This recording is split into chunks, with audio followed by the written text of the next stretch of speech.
Welcome, everyone. My name is Corey Diaz, and I'm the CEO of Anfield Energy. Anfield is a company with all of its assets in the U.S., which has plans for near-term uranium and vanadium production using a hub-and-spoke production strategy in the next couple of years. Safe harbor, read at your leisure. So capital markets profile. Our market cap is roughly $86 million. Our largest shareholders are Encore Energy, which holds about 20% of our stock. Uranium Energy Corporation holds about 10% of our stock, and Management Insiders hold about 4%. And Red Cloud provides coverage on us with a 20-cent target. So reasons to invest in Anfield. We have a large portfolio of conventional uranium assets in the United States, underpinned by the Shooting Canyon Mill, which is a 750-ton per day facility, one of only 3 licensed, permitted, and constructed conventional uranium mills in the United States. We're strategically located within one of the most historically prolific production areas in the U.S. So we've got assets in Utah, Colorado, New Mexico, and Arizona. We've got a mix of current and historic resources. We tend to acquire assets which either have past production, current resource, or historic resource on them, because we don't want to spend a lot of time trying to delineate resource with significant upside growth potential. We acquired the Slick Rock project through an asset swap with UEC back in 2022, which bolstered both our conventional uranium assets and our vanadium endowment.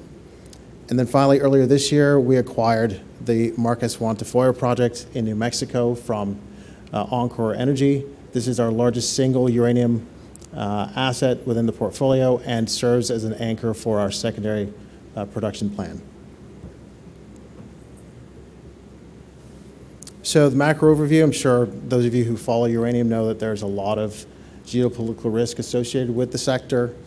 Just running through a few of those things, obviously the Russia-Ukraine war has had an effect on conversion and enrichment opportunities for those utilities in the West.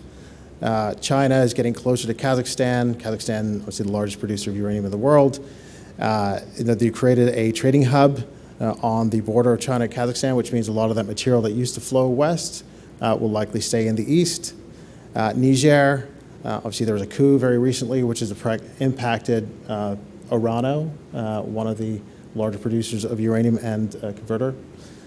And then finally, in the U.S. alone, 93 reactors requires a lot of uranium. However, the U.S. does not produce any uranium of significance, and so is dependent on places like Canada and Eurasia for the material required to fuel those reactors. In terms of the opportunities, though, you can see that China, UAE, India, Eastern Europe are all approving reactors, so that nuclear renaissance is well on its way. Japan is restarting reactors and has actually lifted the cap on the life extensions related to the reactors that are currently in place. And then finally, the U.S. had its uranium reserve, where it acquired about 1 million pounds at $60 a pound. And at the time, the uranium price was about $50, so the government was willing to pay a premium for uranium. So that's a positive for those who are operating in the U.S. Then finally, supply chain, it continues to be an issue. Cameco is selling to Energoatom in Ukraine, also selling to China, which is removing more material from the Canadian market or the U.S. market. Spot, Yellowcake, and a myriad of other physical uranium funds are now acquiring pounds in the spot market, which means there's fewer pounds available for those who are seeking pounds, especially utilities. And then finally, Kazatomprom has forecasted reduction in production both this year and next year, which is a challenge, but also signing long-term contracts with China, which means that there's very little material available for those U.S. utilities that have been seeking it and been acquiring it from the East for a number of years. Our hub and spoke opportunity, as I mentioned, this is our production plan. You can see that the picture on the top right, our mill is represented by a gray dot. Our main 2 assets, the Velvet Wood and the Slick Rock, are represented by the darker blue dots. Those have been incorporated into a preliminary economic assessment that was issued earlier this year, which returned an NPV of roughly $238 million at a uranium price of $70 a pound. Obviously, the market is a little bit higher than that now, so we'd expect the economics to improve as uranium price moves up. I think the important thing here is that you can see that we have a couple of other assets which could also become of our hub and spoke strategy. So as Sheetering serves as the hub, we've got Velvetwood and Slick Rock as our current spokes in our PEA, and West Slope is another one that could become an additional spoke as we move forward here. So our core assets, as I mentioned, we have the Sheetering Canyon Mill, one of only 3 licensed, permitted, and constructed uranium mills in the U.S. We acquired this from Uranium One back in 2015. We also acquired the Velvetwood project, which has historic production of both uranium and vanadium, 4 million pounds of uranium and 5 million pounds of vanadium. Has a current resource in place, about 4.5 million pounds of uranium and about 7 million pounds of vanadium.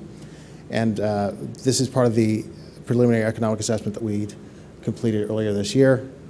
West Slope is an asset that we acquired from Cotter Corporation back in 2018. It's comprised of 9 mines in Colorado. We did put out a resource report on 4 of the 9 most prospective mines within that portfolio, and we plan to add economics to that later on in 2024. And then finally, Slick Rock, as I mentioned, we acquired this asset from UEC through an asset swap. We swapped our Wyoming-based ISR properties for this Colorado-based hard rock asset, and this has actually significantly increased our vanadium holding by about 47 million pounds. And the pictures on the right are the mill, both close up and from a distance. So the secondary pipeline that I mentioned, we acquired the Marquez Guantafoya project in New Mexico from Encore Energy earlier this year. It is the largest single uranium asset within our portfolio at 18 million pounds. You see there's a historic PEA on the property, which had an NPV of roughly $21 million. And part of the review of that PEA showed at $70, the PEA or the NPV turned to about $72 million. So you can see there's a high leverage to the uranium price related to this project. The value prop for us is that it's got an advanced resource. It's an advanced project. It's in line with our acquisition strategy. It's an entry point for us into another historically prolific uranium market, New Mexico. We'd never been there before. This is our first step in. And then this can serve as the anchor asset for our secondary production plan. Our primary production plan ties the assets in Utah and Colorado to the mill. So our steps to production. So we're currently engaged with a group called Precision Systems Engineering to outline our mill reactivation plan. We plan to submit our plan to the state in early 2024. This plan will allow us to move our current license at the mill from standby to operational. It'll probably take about a year for that to be approved by the state. In the interim, we're allowed to start work on the mill, start demolishing areas that we don't require at the moment, and then start rebuilding. So it will allow us to do some additional work while we're waiting for the license process to play out. As I mentioned, the PEA, which included Velvetwood, Slick Rock, and the mill, returned an NPV of $238 million US at a uranium price of $70. And we expect economics to continue to improve as the price moves up. And then finally, we were adding a vanadium circuit to the property, given that we have significant vanadium within our portfolio, over 100 million pounds of vanadium in the portfolio, which could serve as a significant secondary business for us. In the midterm, I mentioned the West Slope property that we acquired from Cotter Corporation back in 2018. This can serve as an additional spoke to our hub and spoke strategy. We're planning to put economics to 4 of the 9 mines that we've already have a resource for, and then we're planning to update the historic resource in the other 5 to a current resource. And then finally, as I mentioned, we've got assets within the portfolio such as Marquez Guantafoya, Artillery Peak, Frank M, Marysvale, Calf Mesa, which can serve as kind of a longer-term plan for us. So we have a pipeline of greater than 25 years of production. Velvetwood, as I mentioned, past production, historic production at the site. Lots of infrastructure. We're working on a plan of operations right now to get our large mining permit in place within the next 18 months ahead of the mill's refurbishment completion. West Slope acquired in 2018, 9 mines, past production, 1.3 million pounds of uranium, 6.6 million pounds of vanadium, lots of infrastructure in place, historic assets in place, road and power access. As I mentioned, we're working on and putting economics to 4 of the 9 mines in existence there.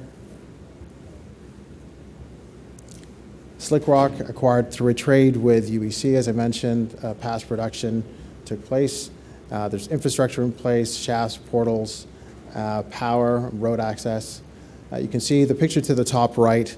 The green shape represents the Slick Rock project, but the top blue asset is actually one of our West Slope mines. You can see how close our properties are to each other, so it provides us with the potential of increasing economic opportunity if we were to expand production. Then finally, one of my favorite slides, peer comparison, and our market cap is roughly $86 million at the time of this presentation. The first 4 companies to the immediate right of AEC are all those companies that have processing facilities, Energy Fuels, UEC, Encore, and Your Energy. You can see their market caps are significantly higher than ours. Even the smallest of those 4 has a market cap of roughly 7 times Anfield. I'm not sure if that's justified, but from our view, we think that we should be trading, or at least the opportunity to trade at a minimum closest to the smallest of our peers who own production facilities. If you look at the further 3 to the right, Peninsula, Laramide, and Western, none of those has a production facility, but yet the market caps, for the most part, are greater than ours. We do think that the valuation on our side is probably a little bit low, but we'd expect to see ourselves in a position where we're likely greater than those who don't own production facilities and perhaps closer to the smallest of those with production facilities. So there's significant potential upside here. Management directors, I won't talk about myself. What I will talk about is Ken Mashinsky, who came over from Cotter Corporation. He was a senior manager over at General Atomics, which is a weapons defense manufacturer out of California, which has 60 subsidiaries, of which Cotter was one. He also ran Quasar Resources, another subsidiary, which is an Australian-based uranium producer, about 5 million pounds per year. So he has a great deal of experience in production. He was on the management committee of Converdyne, so he understands the conversion side of the business, done sales and marketing, and government lobbying. So he brings a lot to the table, so we're happy to have him here. And then the other board members include Don Falcon with 35 years of uranium experience, Steve Lunsford, 40 years of experience. So we have a lot of experience on our team, and we continue to add experience to our team. We're not looking to dilute the experience side, and we know that there's a lot of work to be done between here and getting ourselves into production, and we have a fairly strong team that we think can get us there. These are just the other assets which don't serve a part of our current production plan, but I thought I'd just highlight those.